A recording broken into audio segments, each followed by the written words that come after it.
Quand j'étais petit, je jouais au hockey organisé dehors. Il fallait souvent pelleter. La glace était de piètre qualité et il faisait froid, souvent très froid. On avait beau essayer de se réchauffer dans la cabane entre les périodes, on avait quand même les extrémités gelées. Aujourd'hui, bien sûr, tout cela a changé. Les arénas nous permettent de jouer dans des conditions très confortables. Et grâce aux surfaceuses, la glace est très belle. Cela dit, le progrès est parfois accompagné de difficultés imprévues. Ces mêmes surfaceuses, par exemple, peuvent, dans certains cas, causer de graves problèmes de santé à cause de leurs émissions de gaz toxiques.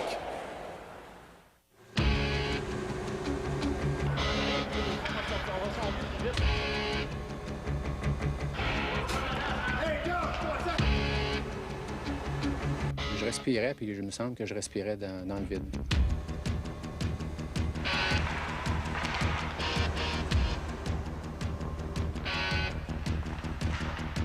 J'avais comme une espèce de halo autour de la tête, puis c'était vraiment... Je me sentais étourdi. Mon cœur débattait. On était à la mise au jeu. Et j'ai pas attendu que la mise au jeu se fasse. J'ai simplement demandé un remplaçant. Alors là, je me suis dirigé vers la bande. Puis déjà, quelques fois auparavant, j'avais de la difficulté à passer la jambe par-dessus la bande pour sortir. Mais là, j'en étais carrément incapable. Vous étiez exténué? Exténué. Carrément, complètement exténué. Sur la dernière passe, les gars, dernière passe, ralentissez pas. Si la passe vient pas, elle va vous être faite là où vous êtes rendu, mais surtout, ralentissez pas. Celui qui parle s'appelle Pierre Lemay. Dans ses loisirs, cet infographiste de 45 ans est entraîneur de hockey.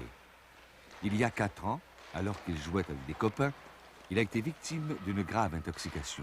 J'ai été le dernier à sortir de la chambre, de peine et de misère. Lorsque Pierre Lemay arrive à la maison ce soir-là, les choses ne s'arrangent pas. Puis là, voyant que le niveau cardiaque ne changeait pas, je me suis mis à penser que, ben là, j'attends que ça descende, mais ça peut peut-être se mettre à monter. Alors là, j'ai pas pris de chance, j'ai cogné dans le mur, puis j'ai demandé à mon épouse d'appeler une ambulance. L'ambulance. Si Pierre Lemay a été le seul à appeler une ambulance, il n'a pas été le seul à avoir été indisposé. Lors de cette soirée du 16 novembre 1993, dans un aréna en banlieue de Montréal, plus de 50 joueurs ont été malades.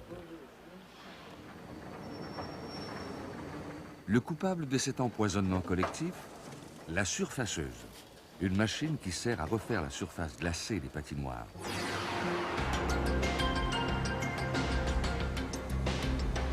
La grande majorité des surfaceuses utilisent des carburants fossiles, essence ou propane, qui émettent des gaz toxiques comme le monoxyde de carbone et le dioxyde d'azote. Dans un lieu fermé comme un aréna, ces gaz ne devraient jamais dépasser les concentrations à partir desquelles les premiers signes d'empoisonnement apparaissent. Mais il arrive que certaines surfaceuses laissent échapper une quantité beaucoup plus grande de ces gaz. Manque d'entretien, bris mécanique, surfaceuse trop vieille, peu importe la raison, le résultat est toujours le même, c'est l'intoxication. Puisqu'il n'y a jamais eu de décès à cause des surfaceuses, il n'y aurait donc pas de quoi paniquer. C'est pas un petit problème de santé publique. Puis c'est pas parce qu'on n'a pas eu de décès ou de gens extrêmement malades que c'est pas un problème de santé publique. Il y a combien de personnes qui patinent sur un aréna, multiplié par les 400 arénas à peu près du Québec, 440, ça fait une population énorme. Et c'est sûr qu'il y a peu d'accidents. Mais advenant qu'il y en ait un, est-ce qu'il faut attendre qu'il y en ait un sérieux et grave pour faire quelque chose? Je suis pas sûre. Après tout, on enregistre 40 millions d'entrées dans les arénas du Québec chaque année. Le docteur Piquet-Gauthier, de la santé publique des Laurentides, les a presque tous visités. Son but, convaincre les gestionnaires d'arénas du risque réel causé par ces gaz, en particulier le monoxyde de carbone. Il sent pas, on le voit pas, il n'a pas de goût, on s'en aperçoit pas. Et en plus, à forte dose, il va donner une certaine somnolence, donc les gens vont s'endormir. Puis c'est vraiment le traître par excellence. Dans les cas d'intoxication, voici comment se comportent les gaz. Quand la surfaceuse refait la glace, le monoxyde de carbone et le bioxyde d'azote sortent par le tuyau d'échappement et forment un nuage au-dessus de la machine et de son opérateur. Quand le surfaçage est terminé, les gaz, refroidis, retombent et forment une couche compacte de contaminants d'1,50 m d'épaisseur à 1 mètre de la glace. En plein dans la figure des joueurs, surtout des plus jeunes. Il est donc essentiel que la concentration de ces gaz ne dépasse pas la limite permise.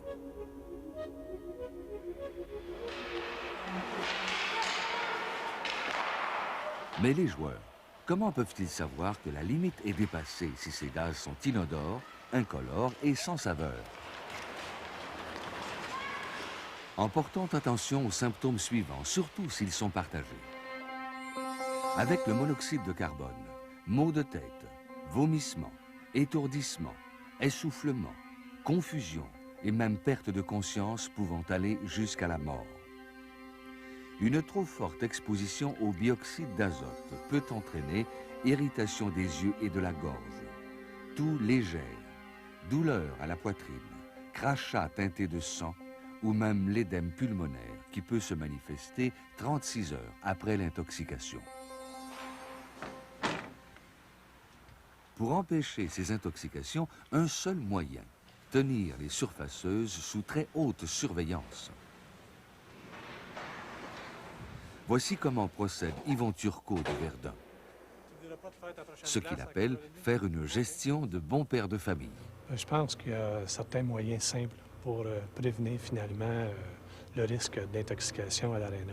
Entre autres, au niveau de la surfaceuse, si on la vérifie de façon régulière à toutes les 50 heures d'utilisation, si on s'assure que la ventilation elle est efficace dans le bâtiment, et si on prend bien soin également de mesurer l'air ambiant, évidemment que le risque est beaucoup moins grand pour les participants ou pour les joueurs de hockey ou même pour les spectateurs.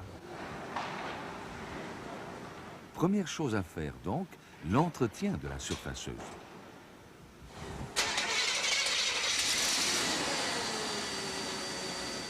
Le mécanicien mesure le niveau de monoxyde de carbone et de bioxyde d'azote dans le tuyau d'échappement même.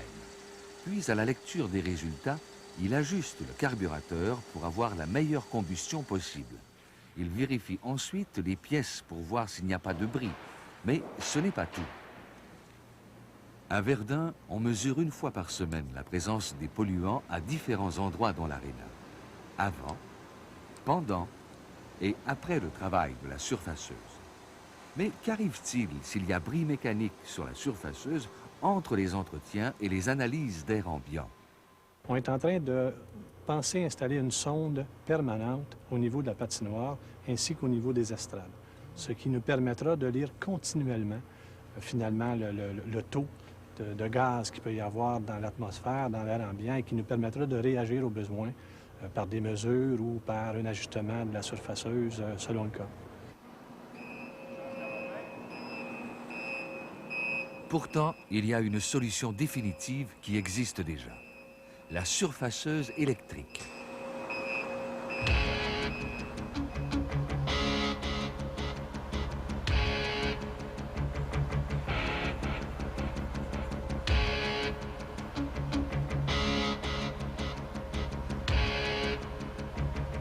Les gens sont surpris au début, ils se demandent qu'est-ce que c'est. L'autre fois, j'ai même entendu des gens dire « la machine est attachée ». Mais c'est spécial. Les gens réagissent de façon surprenante. Ils voient la différence, ils sentent la différence. Les gens, il y a des gens qui sont venus au patinage dernièrement qui m'ont dit « Ah, ici, on sent la différence ». Techniquement, il est difficile d'avoir des surfaceuses électriques dans tous les arénas. Pour les tenir en laisse, il faut que le plafond soit bas à cause du long câble d'alimentation. Quant au coût d'achat, il y a une bonne différence entre une surfaceuse électrique et une autre au propane. Le prix varie entre 65 000, disons, approximatif pour une machine à essence, puis on va parler d'un 100 000 $ pour une machine électrique. Il y a en moyenne 35 000 $ de différence. Ce ne sont pas toutes les municipalités qui peuvent se permettre une telle dépense, même si les économies en entretien et en carburant varient entre 3 500 et 4 000 $ annuellement. Chaque année, il y a en moyenne entre 3 et 6 cas d'intoxication sévère. Et ce n'est que la pointe du iceberg. Pour améliorer la situation, les spécialistes de la santé publique misent sur le sens des responsabilités des gestionnaires d'aréna afin d'assurer l'entretien régulier des surfaceuses, avec d'assez bons résultats. Mais il n'y a toujours pas de loi qui les y oblige. Est-ce la bonne façon de faire? Devra-t-on vivre l'exemple de Seattle pour avoir une loi qui a des dents? Le 6 mars 1996, 300 personnes sont intoxiquées. Plus de 50 se retrouvent à l'urgence. Il s'en est fallu de peu pour qu'il y ait des morts.